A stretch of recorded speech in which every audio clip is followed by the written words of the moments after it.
5 साल का ये वीजा है, मल्टीपल एंट्रीज हैं। आपने कैसे अप्लाई कर रहे हैं, क्या डॉक्यूमेंटेशन है, क्या रिक्वायरमेंट है, इतनी अमाउंट आपके पास होनी चाहिए जो आपने शो करनी है स्टेटमेंट में। अस्सलाम गाइस, मेरा नाम है शादिब खान, आप देख रहे हैं मेरा चैनल देसी बॉय इन यूके। गाइस आज की वीडियो में बात करेंगे दुबई के यानी कि अमारात के 5 साल का जो उनका जो टूरिस्ट वीज़ा है उसके बारे में बात करेंगे, जो कि मल्टीपल टाइम एंट्री आपको अलाउ होती है अगर आप किसी भी कंट्री में ट्रैवल करते हैं। और अगर आपके पास मल्टीपल एंट्री का जो ये 5 साल का जो टूरिस्ट वीज़ा अगर आपके पास है और अगर आपको बीच में की स्टे करना पड़ता है दुबई में, दुबई के किसी एयरपोर्ट में, तो अगर आपके पास 10 घंटे का 20 घंटे का स्टे है दुबई में, तो आप अगर आपके पास ये वीज़ा होगा तो आप एयरपोर्ट से बाहर आ सकते हैं।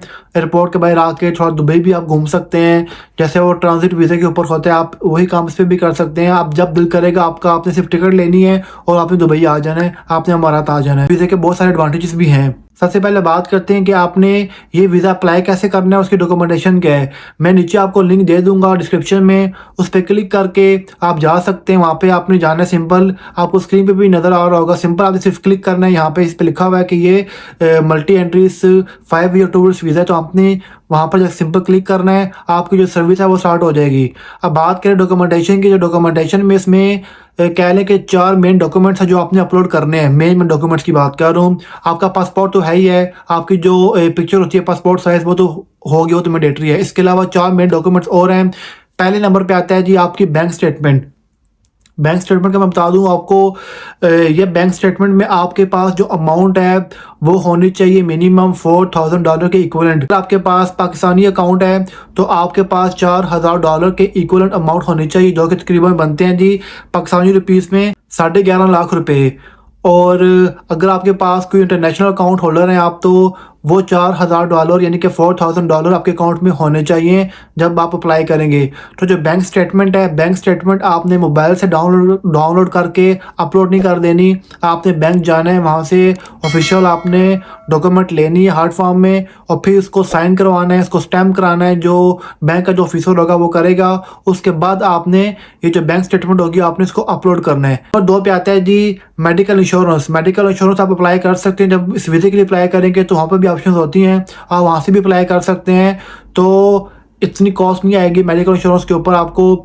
आप 1 साल की भी ले सकते हैं, आप 1 मंथ की भी ले सकते हैं। इसके ऊपर कह लें कि मैक्सिमम आपका 100 दिरहम आपका जो कॉस्ट है वो आएगी, या फिर मैक्सिमम कह लें 150 कॉस्ट आपकी आएगी। डिपेंड करता है आपके ऊपर, आप कौन सी वाली कंपनी से आप कॉन्टैक्ट करते हैं, कौन सी कंपनी से आपने मेडिकल इंश्योरेंस लेनी है। लेकिन कंपनी जो सी है वो अमारात की कंपनी होनी चाहिए, वो UAE की कंपनी होनी चाहिए, ये मैंडेटरी है। इसी चीज़ है जी, जो तीसरा मेन डॉक्यूमेंट होगा वो होगा जी आपकी जो फ्लाइट की डिटेल्स हैं। आप फर्स्ट टाइम अप्लाई कर रहे हैं तो आपका जो प्लान है दुबई जाने का, आपको पता होगा मैंने कौन सी डेट को जाना है, कब वापस आना है, तो आपने फ़्लाइट की बुकिंग करवा लेनी है, रिटर्न टिकट करवा लेनी है और उसकी एक कॉपी आपने अपलोड कर देनी है। ये हो गए जी 3 डॉक्यूमेंट। चौथा मेन डॉक्यूमेंट है वो है आपके जो होटल की रिजर्वेशन। आप जब दुबई लैंड करेंगे उसके बाद आपने कहाँ पे स्टे करना है, तो होटल की रिजर्वेशन भी आपने बुक लाजमी करवानी है। ये जो फ्लाइट की टिकट्स होगी और जो होटल की रिजर्वेशन होगी, ये तो आपको सिर्फ फर्स्ट टाइम जब आप वीज़ा अप्लाई करने जा रही होंगी तो आपको अपलोड करना पड़ेगा। उसके बाद तो जब आपका वीज़ा लग जाएगा उसके बाद तो आपको कोई ऐसी डॉक्यूमेंटेशन की, या लाइक जैसे आपकी जो फ्लाइट डिटेल्स होगी या फिर होटल की रिजर्वेशन होगी, वो आपको प्री बुक करने की ज़रूरत नहीं पड़ेगी। एक और चीज़ है जो मैं आपको बता दूं, बड़ी इंपॉर्टेंट चीज़ आपको पता होनी चाहिए। जब आप वीज़ा अप्लाई करने के लिए जब बैठेंगे तो आपके अकाउंट में 3,800 दिरहम आपके अकाउंट में होने चाहिए। अगर आप इसको पाकिस्तानी करेंसी में करें तो ये 2,90,000 के करीब ये पाकिस्तानी रुपीस में बनते हैं। इतने आपके अकाउंट में होने चाहिए।